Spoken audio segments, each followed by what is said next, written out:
Good afternoon, and thank you for joining us to share how Michael Shipley impacted our lives.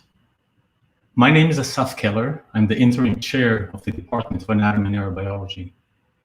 Michael recruited me to the department in 1995, a few months after he assumed the chair position. Michael was already an accomplished neuroscientist and an academic leader even before he joined our university. He was the professor and vice chairman at the Department of Anatomy and Cell Biology at the University of Cincinnati College of Medicine. There, and in his previous positions, he established himself as a world leader in understanding brain circuits, especially those circuits related to olfaction. When he joined us as a chair in 1994, the department was renowned for its teaching, but it had a very modest research presence. Michael's vision was to recruit what he liked to call blue chip faculty, who shared an interest in understanding how brain circuits develop, how they function, and how these circuits fail to function in disease states.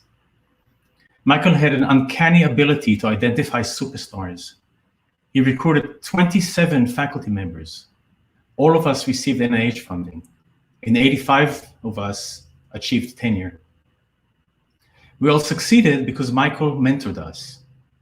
He redlined our manuscripts, he shred to pieces drafts of our grant applications, he asked the toughest and the most profound questions at our seminars. And through that, he elevated our research.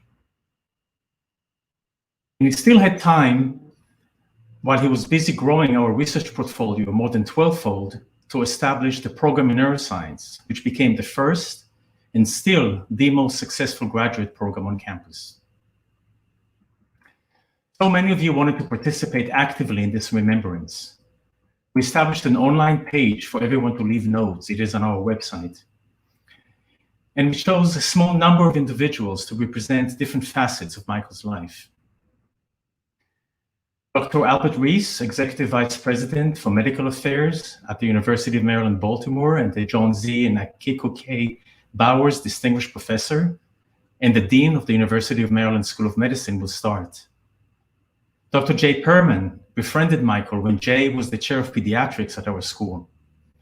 The relationship deepened when Dr. Perman became president of UMB and then chancellor of the University System of Maryland. Dr. Donna Kalu, an assistant professor in our department. Donna is one of Michael's superstar recruits. Among other accolades, she is the recipient of the Presidential Early Career Award for Scientists and Engineers, the highest honor bestowed by the US government on scientists and engineers beginning their independent careers. Donna is the third recipient of this award in our department. Dr. Matt Ennis was Michael's trainee and went on to become a leading scientist and academic leader in his own right. He is the professor and chair of the Department of Anatomy and Neurobiology at the University of Tennessee. Dr. Michael Friedlander is one of Michael's oldest friends and scientific colleague. He is the executive director of the Biomedical Research Institute at Virginia Tech, where he's the vice president for health sciences and technology and the senior dean for research at the School of Medicine. And Mrs. Andrea Shipley, Michael's wife, partner, and friend for 44 years.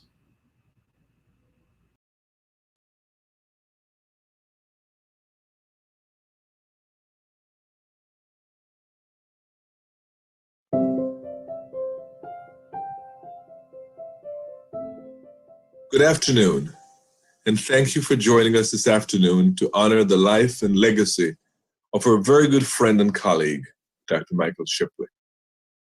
Although we are unable to fellowship in person, we felt it was very important that the School of Medicine community gather to acknowledge and to celebrate the life and legacy of a great man who has had an extraordinary career.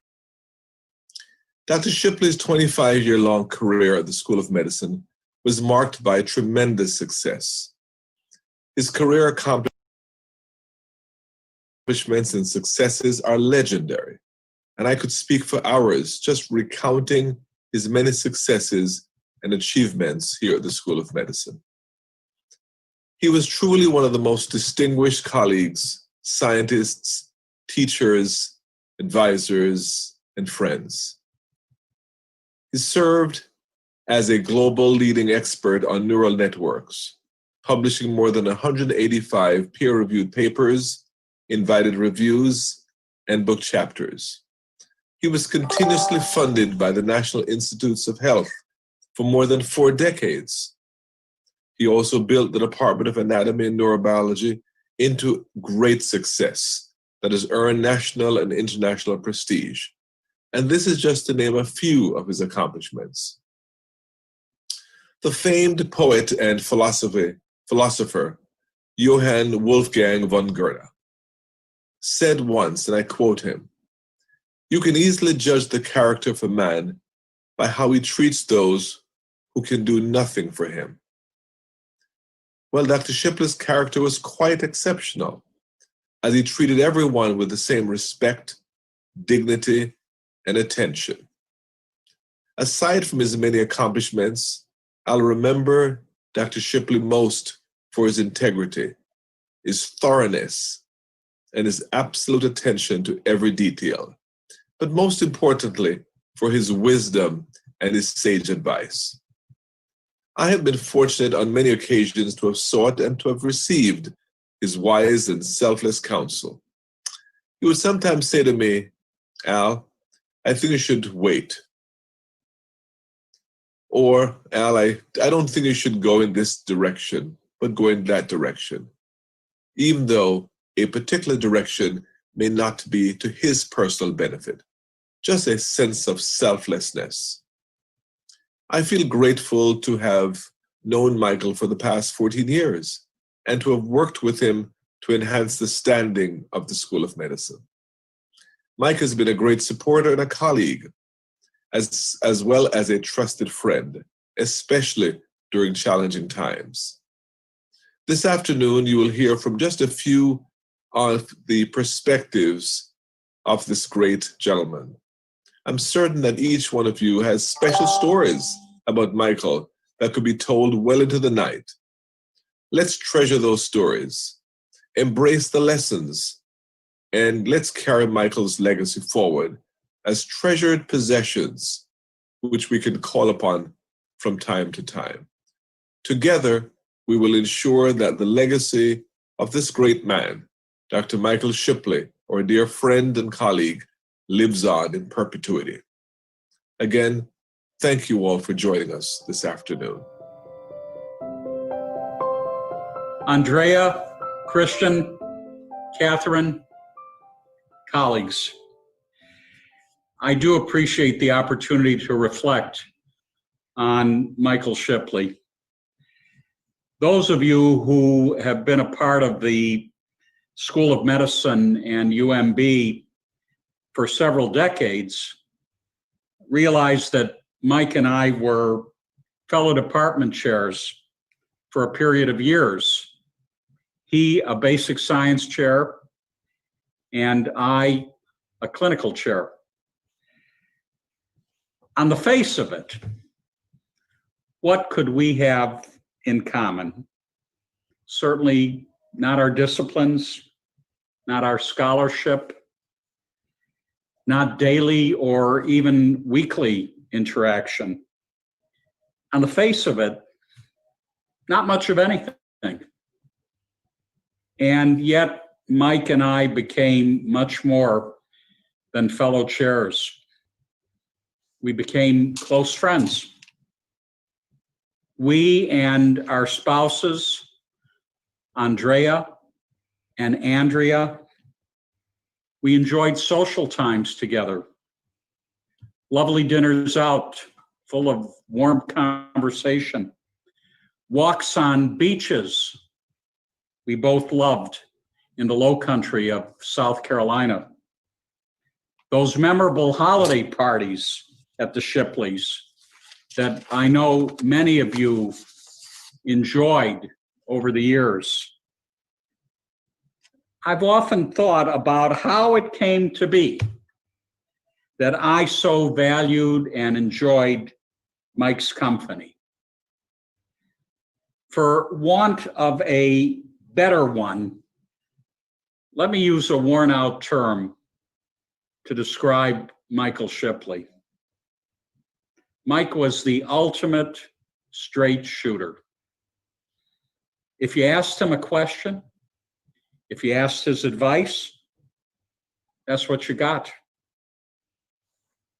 No dodging the question, no unneeded nuances, just an unvarnished response. I'm going to share a personal conversation with all of you. When it came time for me to decide in late 2009 whether I would be interested in returning to UMB as president, I called one person at UMB. I called Mike. I asked him what would be expected of me. What did UMB need?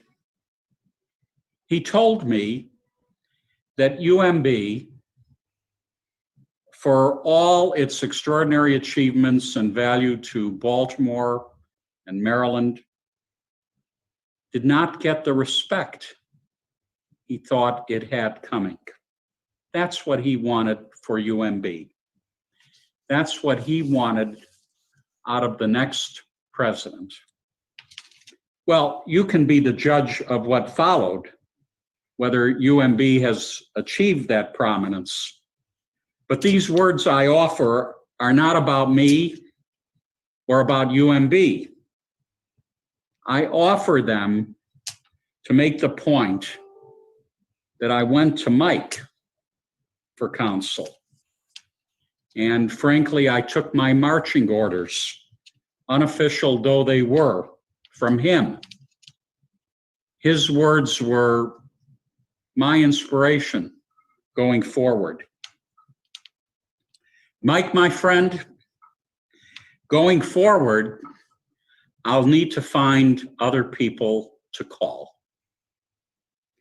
And so my wish for everyone watching this tribute is that we all have the ongoing good fortune of knowing people like Mike who tell us what they truly think. Thank you. Hello, everyone. I'm Dr. Donna Kalu, and thank you so much for being here today. It is an honor for me to share my memories of Michael Shipley with you today. I spent over a decade with Michael at the helm, both as a graduate student and as a faculty member.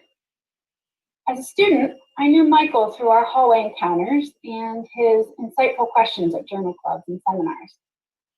Perhaps as is typical for many trainees, mostly I knew Michael indirectly through his relationship with my graduate mentor. My most impactful memory that I recall from my graduate years was the very high compliment that Michael paid me at my thesis defense that left me feeling like he knew me and my work much better than I ever could have imagined. It wasn't until I joined the faculty in anatomy and neurobiology years later that I understood how much of an impact Michael had in my training. Michael was extremely invested in his faculty in the typical ways a good chairman is invested from the career advancement perspective. But more importantly, he was intellectually invested in their science. As a junior faculty member, I benefited a great deal from Michael reading my grants, forming a committee of mentors to do the same, and providing in-depth feedback that ensured the first submission was the best it could be. Through my interactions with Michael in these mentoring meetings, I started to recognize how the supportive environment that he created and nurtured within the department, and more broadly in the program in neuroscience, shaped the way faculty interacted with their training. The old adage that people treat others the way that they are treated was so clear to me. In my graduate years, I was treated as an intellectual equal, with respect of my ideas independent of my academic rank. This was possible because of the environment Michael nurtured in the department and the neuroscience community. I could recognize as a faculty member the influence Michael had on my graduate mentor and how Michael's influence had been shaping me as a scientist all along. While clearly Michael was an excellent leader, in all of the obvious ways, to me, this is what being a truly great leader looks like. It is a subtle, multi-generational impact that benefits all members of a community, whether they are aware of it or not. When I speak to my own trainees, I learn that Michael was appreciated for the breadth and depth of his interest in neuroscience, which are mostly evident in his insightful questions at seminars. With his keen ability to truly see the data, synthesize material on the fly, and formulate deep and informative questions, Michael had a unique way of imparting presenters with a sense that they were scientifically valued and sincerely appreciated for their contributions. Michael's questions in the public eye challenged speakers to step away from the topic and think outside the box, likely requiring some serious scientific soul searching after the seminar. Those who knew Michael know that he was an incredible storyteller, spontaneously adapting the details of his stories to fit the context of a given situation.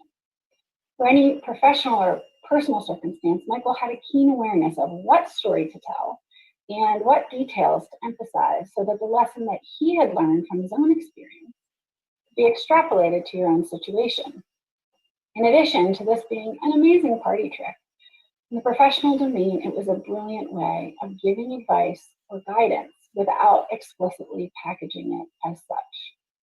Departing from a meeting with Michael, I was so often impressed by his diverse vocabulary and strategic word choices. And on occasion, I will admit to running for a dictionary in order to translate the precise meaning of his words of wisdom. On a personal note, Michael showed tremendous compassion in difficult times. While I knew this from professional interactions, it wasn't until the sudden passing of a very close family member that I learned I had Michael's unconditional support. To know Michael was behind me in uncertain times gave me the hope that I would traverse the professional challenges to return stronger and more capable of overcoming anything that had the potential to stand in the way of me achieving my professional success. I am tremendously grateful for the time I spent working with Michael. I truly admire him as a scientist and as a leader. I am honored to have learned from Michael over the years, and I dearly miss him for his thoughtful contributions to our scientific community. Thank you very much for being with us today. Hello, everyone. My name is Matthew Ennis, and I am a professor and chair of the Anatomy Department at University of Tennessee Health Science Center. I was a postdoctoral fellow with Mike Shipley and was a faculty member in his department for many years. And it's really an honor to give this last farewell to Mike, who was a lifetime mentor, colleague, close friend to me for many, many years. I first met Mike as a graduate student through research collaborations with my mentor at the time. And what stands out from that first meeting with Mike was his unbridled and overwhelming vigor, curiosity, and enthusiasm, not just about science and research, but about life. He was an unstoppable force, and his energy could pick you up and carry you along like a tidal wave. It was at that moment that I decided that I would go work for Mike with a postdoc and continue on with him for many years at the University of Maryland. I would describe Mike as a brilliant and creative scientist at the forefront of his field his entire career. When I came to work with him, he had 4 or 5 different research grants in widely disparate fields: image analysis, neural development, olfaction, pain, and toxins. Most scientists have difficulty keeping up and being successful in one narrow field. And what is most impressive about Mike was that he was a leader and a pioneer in each of these areas, constantly making new and creative breakthroughs. I know of very few people who have such wide-ranging scientific interests, but was most remarkable to me that Mike's ideas and insights were always fresh and at the forefront of the field.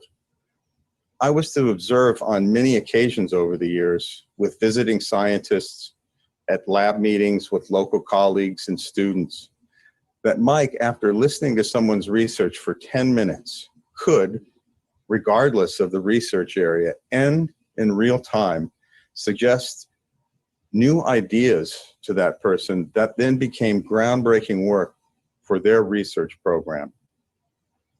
Mike's excitement and enthusiasm shaped and molded not only my career, but my approach to life.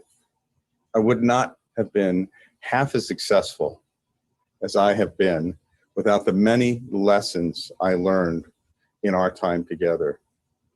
Mike had a positive impact on his many colleagues and trainees. And if I were to create a family tree of those lives he touched, it would be like a redwood. Personally, Mike and I were very close, and in many ways, he was like a father figure to me. I'm still wrestling with his loss in my life, but I reflect on the many wonderful moments and experiences we shared. I wouldn't trade them for the world, and I love him dearly and will miss him greatly. Thank you. Hi, I'm Mike Friedlander. I've followed Mike Shipley's research for 35 years.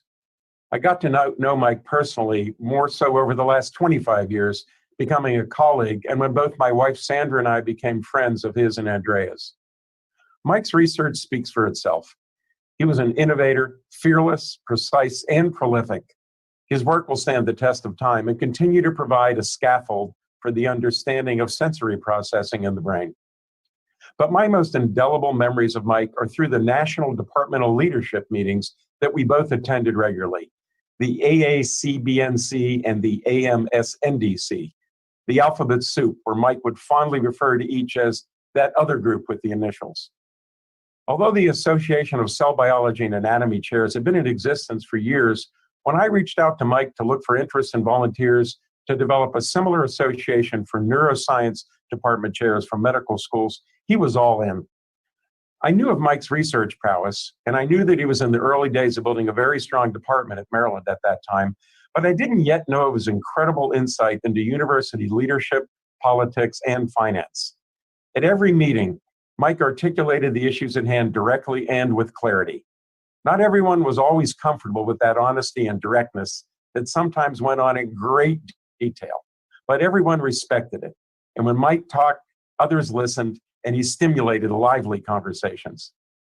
The other thing I learned about Mike was his immense pride in, loyalty to, and love for friends, colleagues, and family. When Mike talked about his university, it was with true respect and a genuine caring to see the institution succeed. When he talked about his bosses, Dean Wilson and Dean Reese, it was always with respect, admiration, and a true sense of friendship. It was clear that he prioritized those characteristics in his professional as well as personal relationships. I admired that.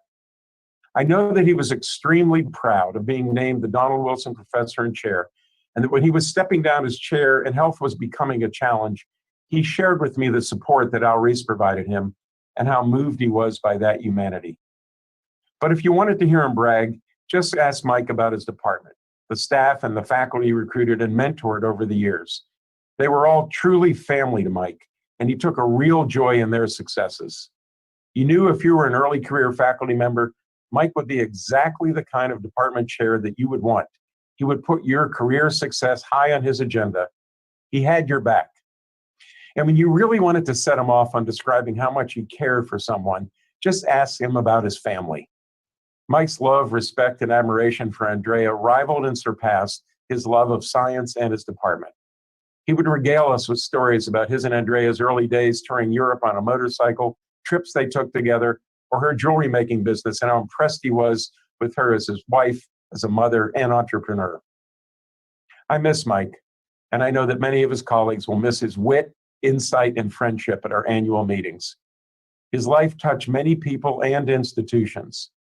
I know how deeply Andrea and the family will miss him, and I hope that their many great memories will give them strength. I would like to start by thanking Asaf Keller, Ashley Hines, and all the other people who put this remembrance ceremony together. I'm very touched by this taking place. especially under the cloud of COVID, where none of my family from Germany is allowed to visit. Next, I want to thank Dean Worthen and Dean Rees for hiring Michael and then supporting him for 25 years. Thank you also to Michael's outstanding faculty, his colleagues, and staff for helping Michael build such a successful Department of Anatomy and Neurobiology, as well as the Neuroscience program. Michael and I were together for 45 years.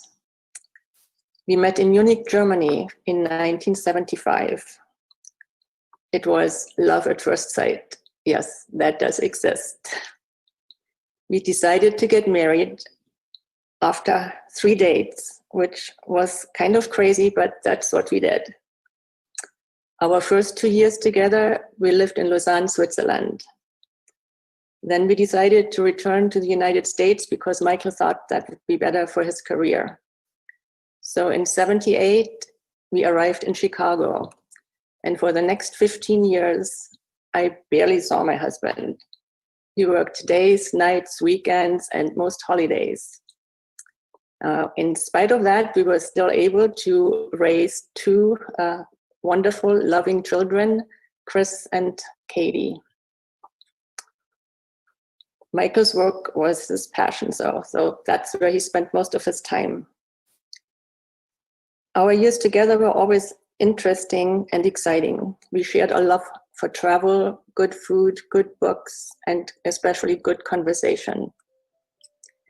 Along the way, we met many wonderful people, and we saw quite a bit of the world.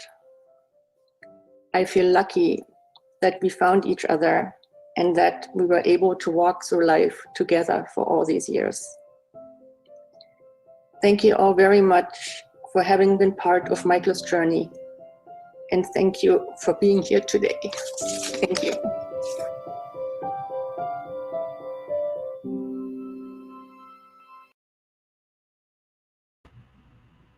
Thank you, Andrea, and thank all of you for being with us today. Both our department and Michael's family would appreciate it if you help us continue Michael's legacy by making a contribution to the Michael Shipley Postdoctoral Award. And the information is on our website. Thank you again for being with us today.